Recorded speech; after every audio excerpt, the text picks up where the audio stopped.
के राज्य थे? कोई नहीं बोलेगा। अब आवाज सुनाई दे रहा है पीछे? आजादी से पहले कितने प्रकार के राज्य थे? 2 प्रकार। कौन कौन? पढ़ने का मतलब होता है आउटपुट। पढ़ लीजिए, सवाल का जवाब नहीं दीजिए तो पढ़ना व्यर्थ है। इसीलिए पढ़ने से ज्यादा फोकस किसी भी छात्र या शिक्षक को आउटपुट पर देना चाहिए। यहाँ बच्चा पढ़ा तो बता कितना रहा है कि नहीं? बट पढ़ के आओ, ध्यान से पढ़ के रिविजन करके आओ। आप बताओ, जनमत संग्रह के आधार पर किस देशी रियासत को भारत में मिलाया गया? जूनागढ़। हैदराबाद को कैसे मिलाया गया?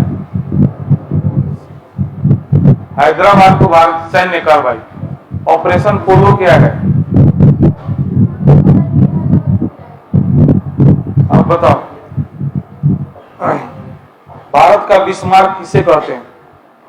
भारत का बिस्मार्क किसे कहते हैं?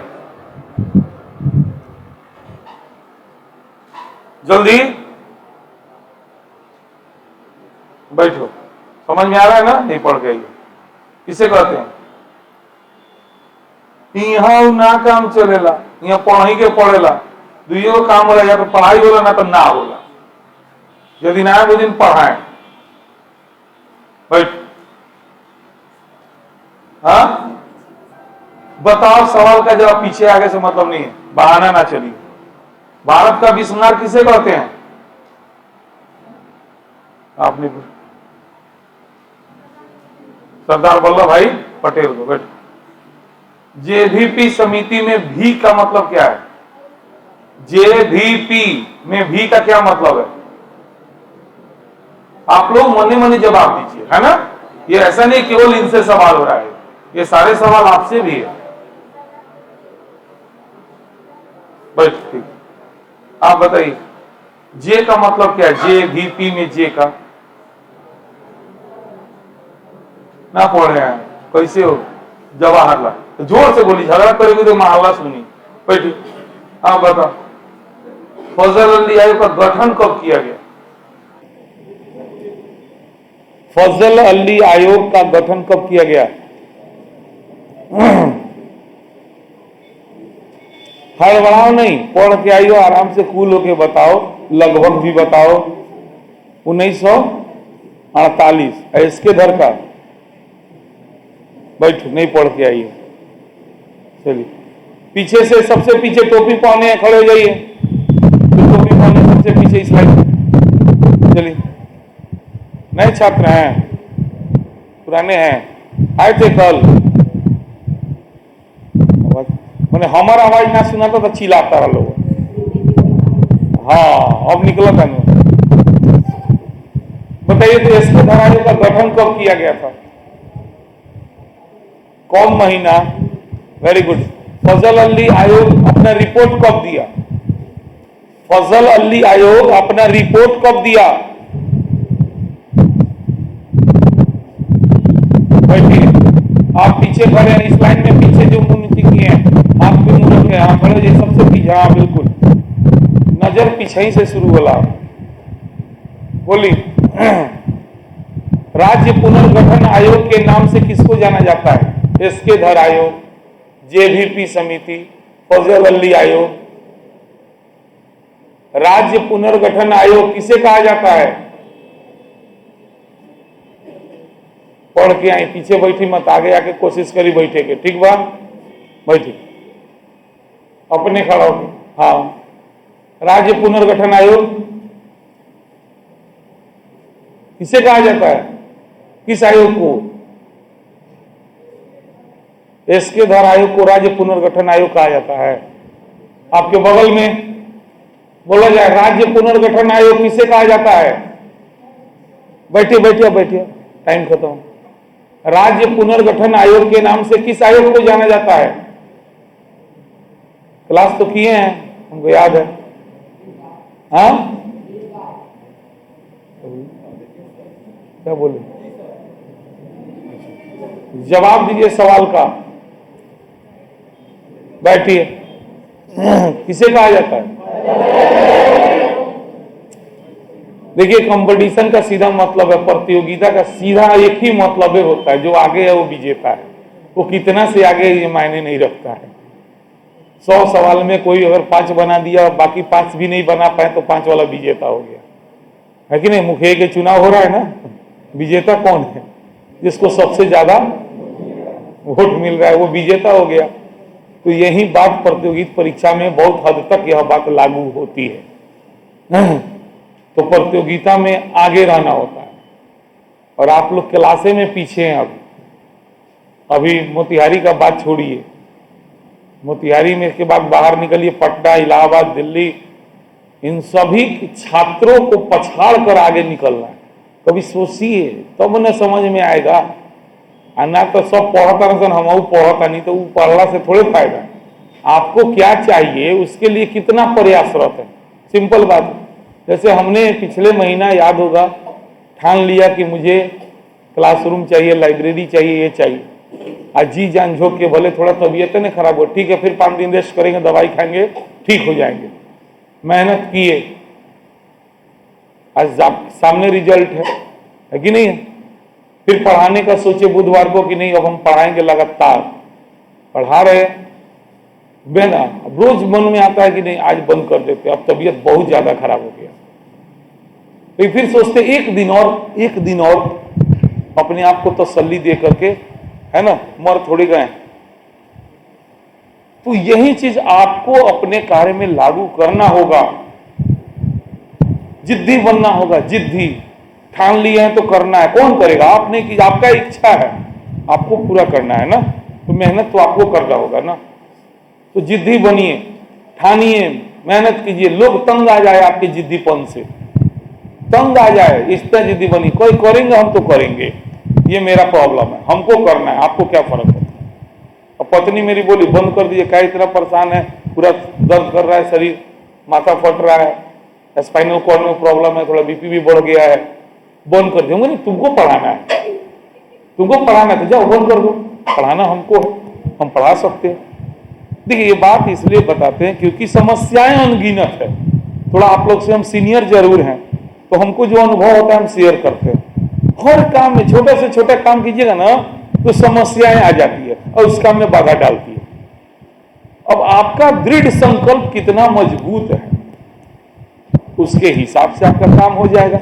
अगर दृढ़ संकल्पित आदमी है, कोई समस्याएं, सब समस्या इक्वल टू 0, और नहीं तो क्षणभंगुर है, तुरंत पासा पलटने वाले इंसान है, तब तो फिर कोई काम आपसे नहीं होगा। याद रखिएगा, कोई काम नहीं होगा। आप ये सोचिएगा कि बिजनेस कर लेंगे, जब 2-4 घंटा ग्राहक नहीं तो कोई बात बंद कर, चल घरे सुतल जाइए से बढ़िया, है ना। बहुत पेशेंस का चीज है जीवन, ठीक है। तो प्लीज थोड़ा सा मेहनत आप लोग कीजिए। नो डाउट इस क्लास का बहुत अच्छा बच्चा है, सब 80-90% बच्चा बहुत तेज है, बहुत अच्छा से पढ़ रहा है, हम समझ रहे हैं। लेकिन 10% हमको नजर उसी पे रहता है जो नहीं पढ़ता है, बाकी तो सीरियस है। हम क्यों पीछे में उनको उठाए, जिनको उठाए नहीं जवाब दिया। लगभग हमको पता है, पीछे बैठी आगे बैठी कोई फर्क नहीं पड़ता है, हमको चेहरे से पता चल जाता है आप कितना समझ रहे हैं, नहीं समझ रहे हैं, है ना। तो प्लीज आप लोग थोड़ा इसको ध्यान में रखिए और खूब बढ़िया से ईमानदारी से मेहनत करके आइए, तो हमको पढ़ाने में मजा आएगा। चलिए, अनुच्छेद 3 और 4 भरना बाकी था ना, 3 भरा गया था। अच्छा चलिए, तो पहले 4 समझ लिया जाए।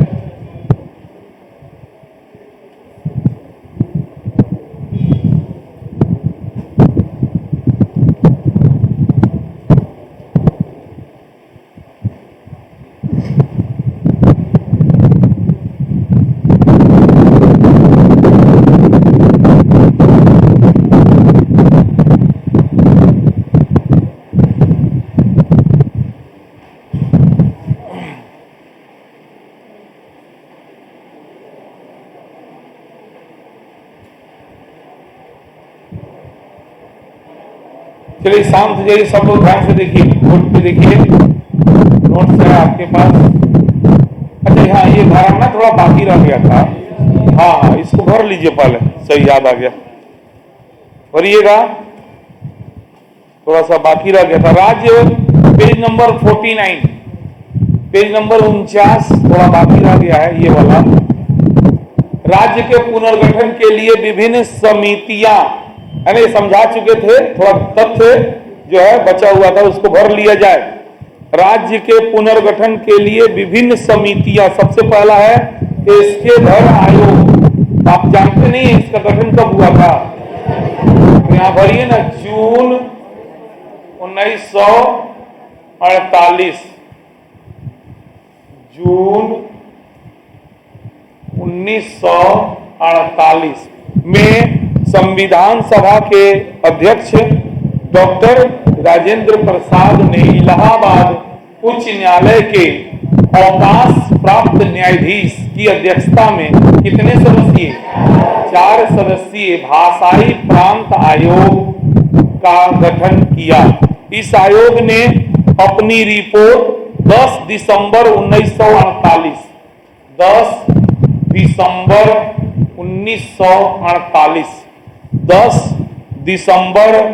1948 को प्रस्तुत की, जिसमें भाषा के आधार पर राज्यों के पुनर्गठन का विरोध किया गया और प्रशासनिक सुविधा के आधार पर राज्यों के पुनर्गठन का समर्थन किया गया।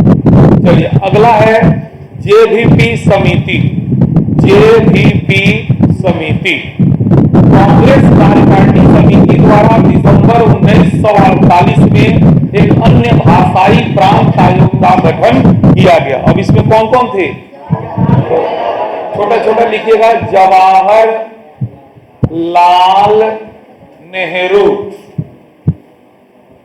देखिए जवाहरलाल नेहरू।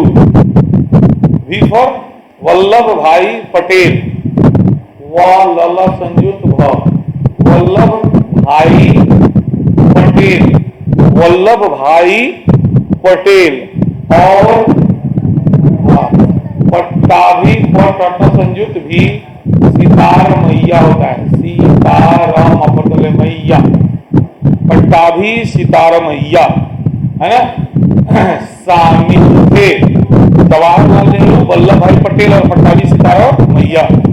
इस समिति ने अपनी रिपोर्ट 1 अप्रैल 1949 को पेश की, जिसमें भाषाई आधार पर राज्यों के पुनर्गठन का विरोध किया तथा देश की सुरक्षा, एकता और आर्थिक समृद्धि को राज्य के गठन का आधार बनाया। ठीक है। और अगला है फजल अली आयोग, है ना, फजल अली आयोग। बढ़िए, राज्यों के पुनर्गठन के लिए फजल अली की अध्यक्षता में, है ना, दिसंबर 1953 कब गठन किया गया था? दिसंबर 1953। दिसंबर 1953 में कितना सदस्यीय? 3 सदस्यीय आयोग का गठन किया गया। इसके अन्य सदस्य थे पंडित हृदयनाथ कुंजरू और के.एम. पाणिकर, यानी तीनों सदस्य का नाम हो गया। एक तो फजल अली साहब थे ही, और दूसरा पंडित हृदयनाथ कुंजरू और एक अन्य के.एम. पाणिकर। इस आयोग ने 1955 में प्रस्तुत अपनी रिपोर्ट में इस बात को स्वीकार किया कि राज्यों के पुनर्गठन में भाषा आधार है, लेकिन इसने एक राज्य एक भाषा के सिद्धांत को अस्वीकार किया। चलिए, यही बाकी था ना, हो गया ये भी। अब आते हैं हम लोग अनुच्छेद 4 पर।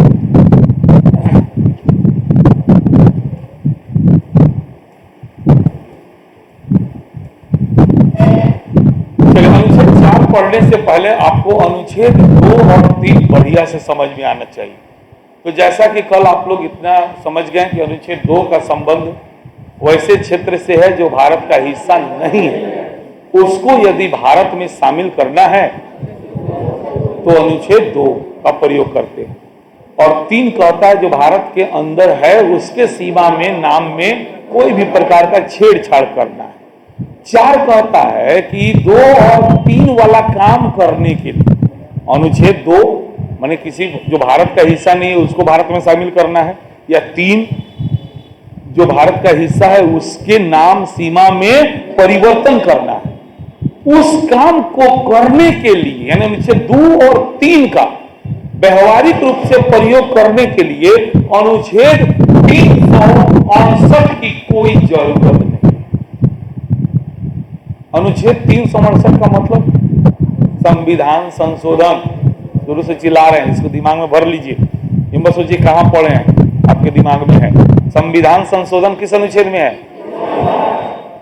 तो कहता है अनुच्छेद 4 कि 2 और 3 वाला काम करे खातिर 368 के प्रयोग कैला के कोनो जरूरत नहीं है, बल्कि यह काम जो है 3 में लिखल है कि राष्ट्रपति की पूर्वानुमति से, राष्ट्रपति की संसद इस काम को करेगा और राष्ट्रपति अपनी अनुमति देने से पहले संबंधित राज्य के विधानमंडल से पूछ लेंगे, लेकिन उसके राय को मानने को बाध्य नहीं है। राय को नहीं समझ में आ रहा, खड़ो के पूछे, सब नहीं समझ में आ रहा है, तब हम और समझाएंगे। जो 10-15 लोग हैं जिनको लग रहा है का हो रहल बरे भाई,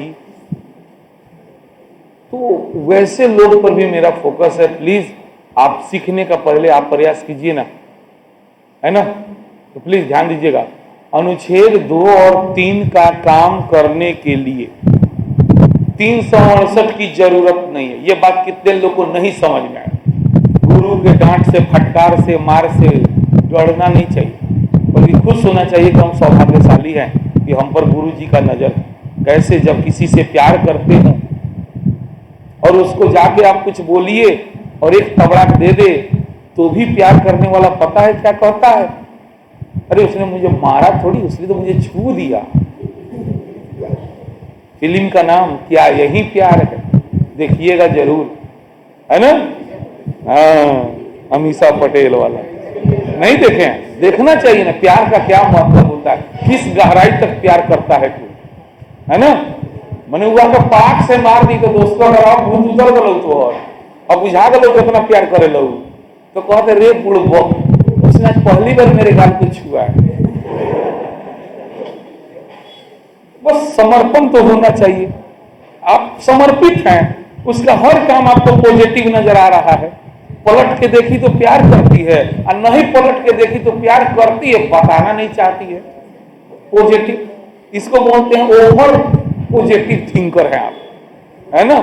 मैंने पलट के देखी तो प्यार करती है, ना देख लगे तो करेला बतावे के नहीं चाहो। तो यही पॉजिटिव, यही सकारात्मकता आपकी पढ़ाई में भी तो होनी चाहिए ना। तब देखिए कहां से आप कहां चले जाइएगा। लेकिन आप लोग तो जिद पाल लिए हैं कि ना पढ़े तो ना पढ़े, क्यों पढ़ा के तो हमरा के दिखा दो कौन अवतार सब, कैसन अवतार सब, सुन के तो आ गए कि हाँ अच्छा पढ़ाते हैं। तो हम तो अच्छा आप बेचारा लड़को पढ़ाइयो करेलन सब, जो ना सीखता नु बाहर जाके पढ़ाइयो करता है, बड़ा अच्छा पढ़ावे ला। अब बेचारा कोई पूछता है अभी शुरू कोई नहीं, हाँ हमरो हो जाई थोड़ा। आप इतना मेरा ख्याल रखते हैं तो मेरा भी तो धर्म बनता है ना। तो प्लीज आप लोग पढ़िए, जहां दिक्कत होगा हम आपके साथ हैं। देखिए 2 और 3 का मतलब अनुच्छेद तो पढ़ा दिए कि कोनो भारत के सीमा में क्षेत्र नहीं कि ओकरा के भारत में शामिल करे के बाद, अब भारत के सीमा में बा ओकरा नाम से सीमा में परिवर्तन करे के बाद 3 हो गए। अभी कमुआ करे खातिर सामान्य रूप से संविधान में परिवर्तन न करना होगा, तो सामान्य रूप से संविधान में परिवर्तन करेगा एक अनुच्छेद बा। लेकिन हम आपको एक दिन बताए थे इस संविधान में परिवर्तन मोटे तौर पर 2 प्रकार से होता है। एगो अगर उसी अनुच्छेद में लिख दिया है कि हमारा में केना परिवर्तन हुई तो 368 के द्वारा ना हुई, और जौना में नइखे लिखल एक मतलब कौन तरीका से कोई भी अनुच्छेद में अगर परिवर्तन करना है तो बहुतों अनुच्छेद में लिख दिया है कि मेरे में परिवर्तन कैसे होगा, और जौना अनुच्छेद में नइखे लिखल कि मेरे में परिवर्तन ये छेड़छाड़ कैसे होगा और ओकरा में छेड़छाड़ करे के बाद तो कौना अनुच्छेद के अंतर्गत करेगा। आइए 368 वाला बतैले रही संविधान संशोधन कहाला, क्या कहलाता है। अब बाकी अनुच्छेद में लिखल बा और ओकरा हिसाब से हम छेड़छाड़ करता नहीं, उस संशोधन नाम माना जाला। लेकिन संशोधन भइल बा मानल ना जाला, एक सीधा मतलब है ओकरा पीछे कौआ ना लाग रही। बतैले रही, याद आवता, यानी 73वां 74वां इस टाइप का शब्द मिले तो सिंपल मतलब है वो किस विधि से हुआ है, 368 से हुआ है। लेकिन वही बिहार से झारखंड अलग हो गया तो ये बताइए, कौवा संशोधन द्वारा कोई संशोधन नहीं, कोई संशोधन नहीं, ये सीधे अनुच्छेद 3 का प्रयोग किए और बिहार को झारखंड को बिहार से अलग कर दिए।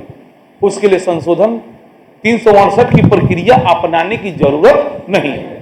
तो यही बात अनुच्छेद 4 कह रहा है कि 2 और 3 वाला काम करने के लिए, है ना। क्या वो पंखा आप लोग बंद किए कि खुद बंद हो गया? बंद किया, अच्छा बात है, आप लोग के ऊपर, माथा के ऊपर है, आपको ठंडा लग रहा है बंद कर सकते हैं, है ना। लेकिन कुछ लोग ताक रहे हैं इन्होंने कि कहीं बंद हो गया। बात समझ गए? अनुच्छेद 4 क्लियर हो गया। अनुच्छेद 4 कहता है कि 2 और 3 वाला काम करने के लिए संविधान संशोधन विधेयक लाने की कोई जरूरत नहीं, बल्कि यह काम कैसे होगा? राष्ट्रपति की पूर्वानुमति से संसद के द्वारा, राष्ट्रपति की संसद के द्वारा, और राष्ट्रपति अपनी अनुमति देने से पहले संबंधित राज्य विधानमंडल से पूछ लेंगे। अब ध्यान दीजिए, भारत और पाकिस्तान के बीच 1958 में 1958 में एक समझौता हुआ। उस समझौते के अंतर्गत भारत का एक क्षेत्र था बेरूबाड़ी, उसका नाम था बेरूबाड़ी, है ना। रणबीर जी एक मिनट जल्दी आओ भाई, राजी को फोन उठा के गैस करे पहुंचवा दे, फोन उठाओ ना आगे। हाँ, है ना। बेरूबाड़ी एक क्षेत्र था, भारत पाकिस्तान के बीच समझौता हुआ। उस समझौते के अंतर्गत जो है इस क्षेत्र को पाकिस्तान को देना था, ठीक है। तो इसके लिए क्या प्रोसेस, सामान्य प्रोसेस तो यही ना है कि राष्ट्रपति की पूर्वानुमति से संसद के द्वारा इस काम को किया जाएगा। तो राष्ट्रपति से जब अनुमति लिया गया तो राष्ट्रपति को थोड़ा खटका कि भाई ठीक है, हमसे अनुमति ले रहा है, हम अनुमति दे कि नहीं दिया, दें तो क्यों दे। तो लोग कहा दू तो कहता है ना, है ना। इन कोई भी भारत की सीमा में जो क्षेत्र रही है उससे संबंधित प्रावधान कौन है? दू है। लेकिन राष्ट्रपति को थोड़ा डाउट हो गया ना। अब ध्यान दीजिए, राष्ट्रपति को कोई भी डाउट होता है ना तो वो डायरेक्ट सुप्रीम कोर्ट से सलाह कर सकते हैं। राष्ट्रपति को यदि कोई भी डाउट हो तो किससे सलाह करेंगे? सुप्रीम कोर्ट से सलाह करेंगे। और यहां आपको एक बात और जानना है कि सुप्रीम कोर्ट से वो कोई भी जब सलाह लेंगे ना, है ना, तो वो सुप्रीम कोर्ट सलाह देने के लिए बाध्य नहीं है। ओकर मन करे तो सलाह देगा, ना मन करे तो अनुच्छेद 143।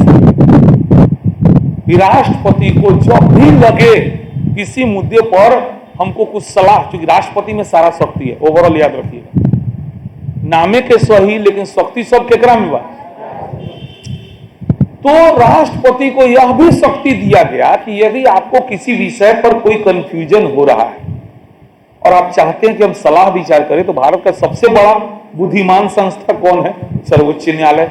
आप उससे जाइए, सलाह लीजिए। अनुच्छेद 143, सलाहकारी शक्ति राष्ट्रपति की।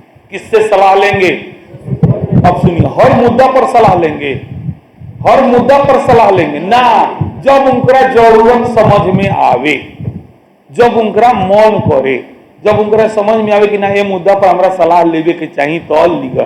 तो क्या करेंगे कि वो मुद्दा सर्वोच्च न्यायालय के समक्ष प्रस्तुत करेंगे, बोलेंगे इस पे हमको क्या करना चाहिए।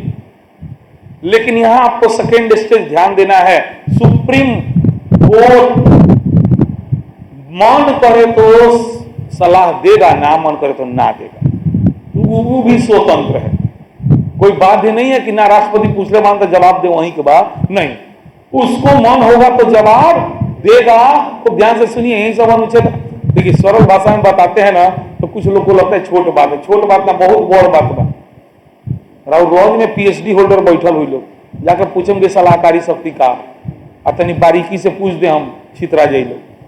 आप एक एक शब्द को ध्यान से समझने का कोशिश कीजिए। राष्ट्रपति हर मुद्दा पर सलाह लेंगे, उनकी इच्छा, जिस मुद्दा पर उनको जरूरत होगा सलाह लेंगे। अब चलिए मान लिया राष्ट्रीय सुप्रीम कोर्ट है, हम राष्ट्रपति हैं, हम इनसे सलाह मांगे। अब इनको मन करेगा तो देंगे, नहीं मन करे तो नहीं देंगे। ये भी बाध्य नहीं है, जवाब देने के लिए, सलाह देने के लिए बाध्य है? नहीं बाध्य है। अब तीसरी बात, मान लिया इन्होंने हमको सलाह दिया कि राष्ट्रपति महोदय इस पर ये काम आपको करना चाहिए, तो ये हमारा ऊपर बा कि इनकर सलाह मानी ना मानी, कि हम अपने मन से करी, इना की सलाह ले ले बानी तो सलाह के अनुसार काम करें ना। तो 3 गो पक्ष है और तीनों पक्ष से ISPCS में सवाल आता है। सबसे पहले अनुच्छेद 143 राष्ट्रपति की सलाहकारी शक्ति है। इसके अंतर्गत राष्ट्रपति किससे सलाह लेते हैं? सर्वोच्च न्यायालय से। किससे सलाह लेते हैं? सर्वोच्च न्यायालय से। पहला सवाल जवाब सब लोग दीजिएगा। राष्ट्रपति हर मुद्दा पर सलाह लें, उनको जिस पर जरूरत होगा। दूसरी बात, क्या राष्ट्रपति सलाह मांगेंगे तो सुप्रीम कोर्ट बाध्य है सलाह देने के लिए? बिल्कुल बाध्य नहीं है। अगर सुप्रीम कोर्ट ने सलाह दे दिया तो राष्ट्रपति उस सलाह को मानने के लिए बाध्य हैं? सब आजाद है कि नहीं है? तो जो बेरुबाड़ी वाला मामला गया राष्ट्रपति के पास, तो राष्ट्रपति को थोड़ा डाउट हुआ और उन्होंने अनुच्छेद 143 का प्रयोग करते हुए सुप्रीम कोर्ट से पूछा कि भाई है तो देखो ना, कहता लोग बेरुबाड़ी पाकिस्तान के देवे के बा, 2-3 में ये सब बात बा, हमरा समझ में ना आवता। सुप्रीम कोर्ट का बिल्कुल सही किए, पूछ लिए हैं। अनुच्छेद 2 और 3, खासकर 2 विदेशी से संबंधित है, लेकिन 2 में लेवे के बात देवे के बात नहीं थे। 2 का कहता है नए राज्यों का प्रवेश या स्थापना, तो लेने का ना बात हुआ। यहाँ क्या काम कर रहा था? देने का काम करना था। तो कहा सुप्रीम कोर्ट ना हजूर, अनुमति ना दे, हम अनुच्छेद 2 के उल्लंघन हो जाए। अनुच्छेद 2 लेने का ना बात कहा कि पाकिस्तान के लाहौर लेवे के बाद 60 से ले लो सब, लेकिन अगर देवे के मुद्दा आ जाए तो कहा कि इसके लिए उन लोगों को अनुच्छेद 368 का प्रयोग करना पड़ेगा। यही है बेरुबाड़ी संघ विवाद, यूपीएससी का फेवरेट क्वेश्चन। बेरुबाड़ी नमो लिखे है ना। बेरुबाड़ी पश्चिम बंगाल का एक छोटा सा क्षेत्र था जिसको भारत और पाकिस्तान में जो समझौता हुआ उसके अंतर्गत इसको किसको देना था? पाकिस्तान को देना था।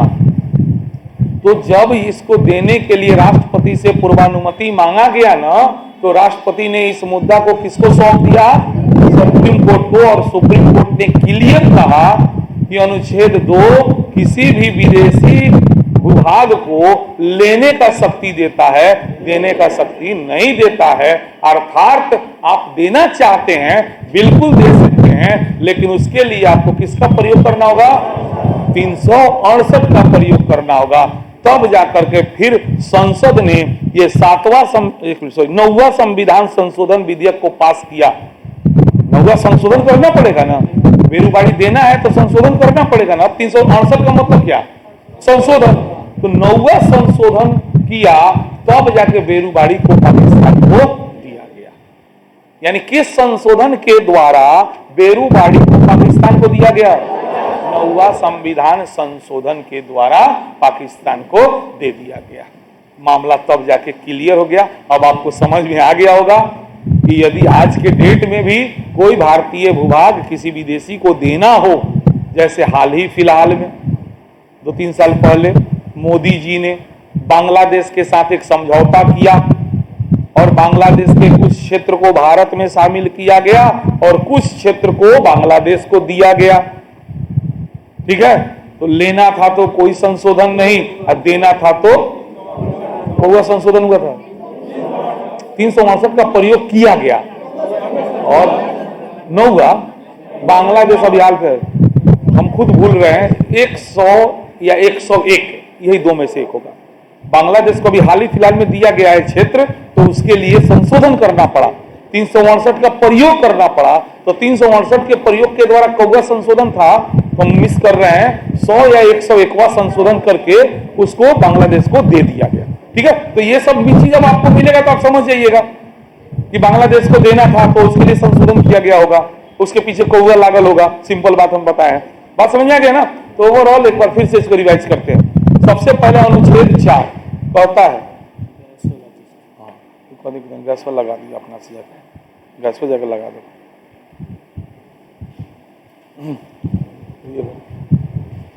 तो अनुच्छेद 4 कहता है 2-3 का काम करने के लिए 368 के प्रयोग की जरूरत नहीं है। इतना क्लियर हो गया ना। यह काम तो होगा कैसे, तो यह काम सिंपल है, राष्ट्रपति की पूर्वानुमति से संसद के द्वारा इस काम को कर दिया जाएगा। राष्ट्रपति अपनी अनुमति देने से पहले संबंधित राज्य के विधानमंडल से सबसे पूछताछ कर लेंगे। ठीक है, अब यहाँ पे एक नोट में हो गया बेरूबाड़ी संघ विवाद।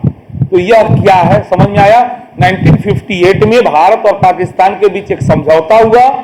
इस समझौते के अंतर्गत बेरूबाड़ी को किसको देना था, पाकिस्तान को देना था। तो सरकार ने राष्ट्रपति से अनुमति मांगी, लेकिन राष्ट्रपति ने अनुमति नहीं दिया, बल्कि अपने अनुच्छेद 143 का प्रयोग करते हुए इसको सुप्रीम कोर्ट को सौंपा कि बताइए हम क्या करें। तो सुप्रीम कोर्ट ने क्लियर कहा कि अनुच्छेद 2 लेने का बात है, देने का बात है। यानी कि अगर आपको देना है क्या करना होगा, चलो नोट्स निकालिए, अपन निकालिए, वॉल्यूम बंद कर दीजिए।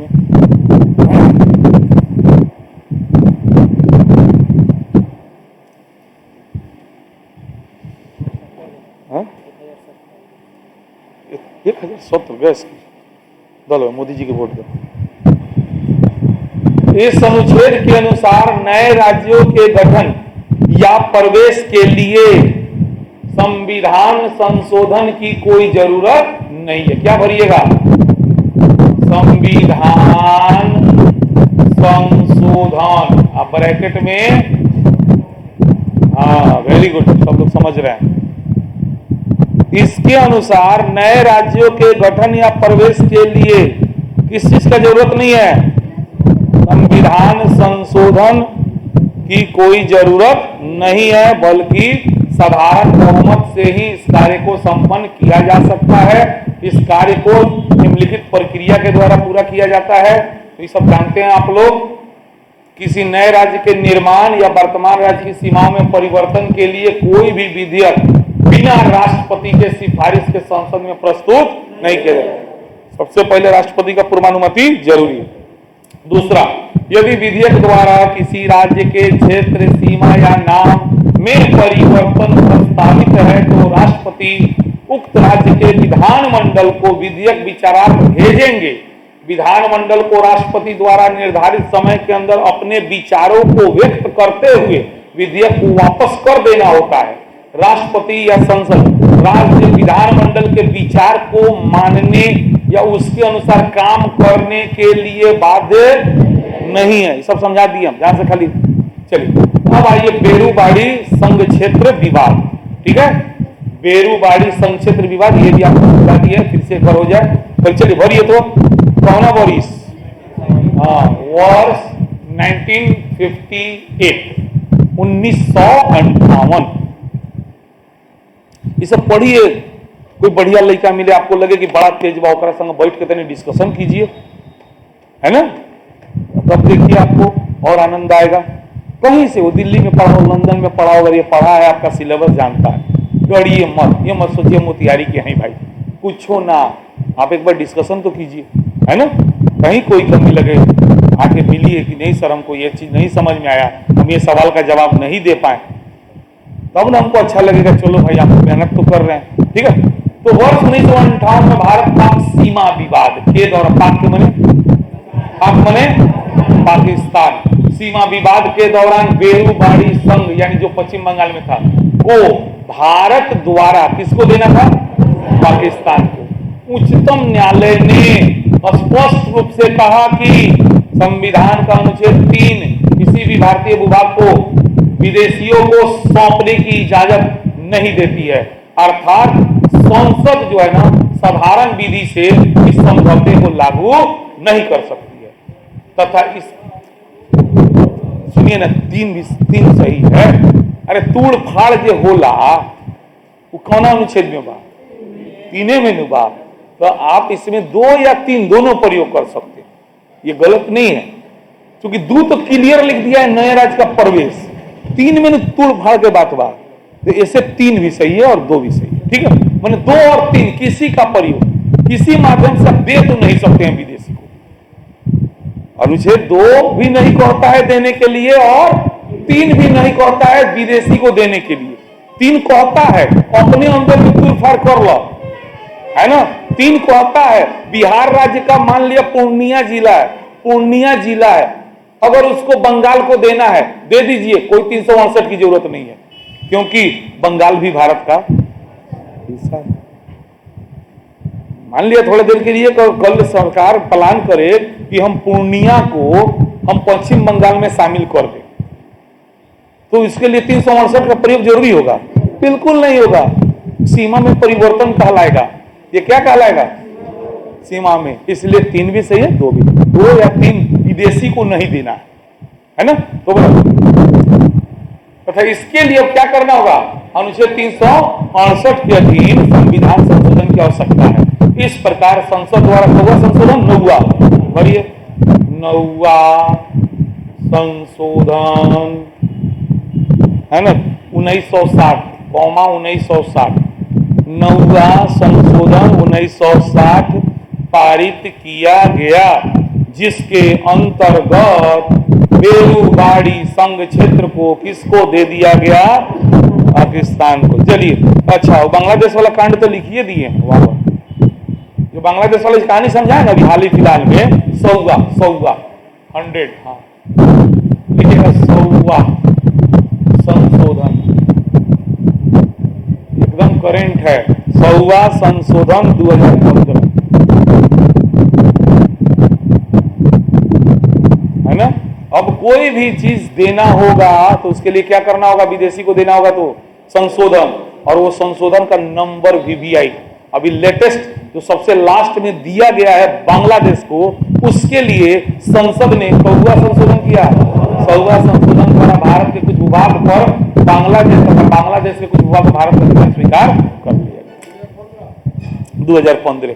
चलिए तीसरी ये टॉपिक समाप्त होता है। अब अगला टॉपिक जो है उसका नाम है नागरिकता, जो भारतीय संविधान के भाग 2 के अनुच्छेद 5 से 11 तक में वर्णित है। सब बंद कर लीजिए, कोई बात नहीं, लेकिन 2-4 बात सुनते चलिए, आग लगा देते हैं ताकि जलते रहिएगा, तब ध्यान आइएगा भागल की सर पानी पटा दी तनी, है ना।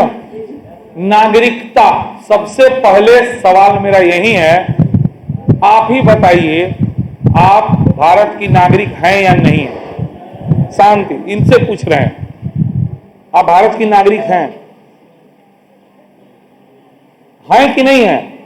तो मैं कैसे, अगर मान लिया प्रूफ आपको CBI CID IB ये सब पकड़ लिया, बोला तुम विदेशी हो, तो आप भारत के नागरिक हैं, तो कैसे प्रमाणित कीजिएगा?